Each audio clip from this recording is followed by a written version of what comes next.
More Precious Than a Crown by Carol Marinelli, narrated by Polly Lee. Prologue. "Has anyone seen Trinity?" Diane's voice carried through the still night. It had become a familiar cry this past year or so, and one that Sheik Prince Zahid of Ishla had grown more than a little used to whenever he spent time at the Fosters' residence.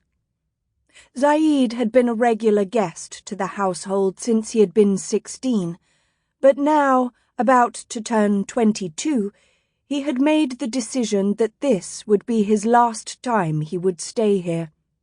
The next time he was invited, he would politely decline. Zahid walked through the woods at the edge of the Foster property. He could hear the sounds of laughter carry across the lake on this clear summer night.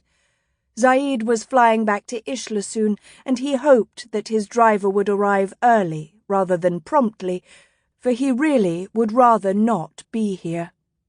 The Fosters were throwing a party to celebrate their son Donald's graduation. Given that they had added the fact that Zahid too was graduating, it would have been rude to decline. Next time he would. Zahid did not enjoy their company. He never really had. Gus Foster was a politician, and it seemed to Zahid that he never switched off. His wife Diane's sole purpose in life seemed to be to stand by her man, whatever Gus did. Since Zahid had known the family, there had been the humiliation of two very public affairs, as well as the scandalous revelations of sleazier encounters, and not once had Diane's plastic smile wavered. After tonight, he would not have to see it again, Zahid thought. Neither would he have to make polite small talk with the obnoxious Gus. He only did it because he was a friend of their son Donald. Well, as much as Zahid had friends. Zahid was a lone wolf and very independent. He preferred the company of a beautiful woman on a Saturday night rather than this type of thing, but obligation had brought him here.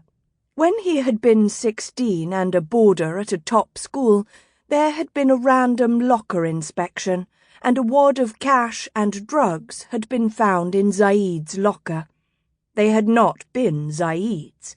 It hadn't been the mandatory suspension that had been the problem, though. It had been the deep shame that such a scandal would cause his family. Sample complete. Ready to continue?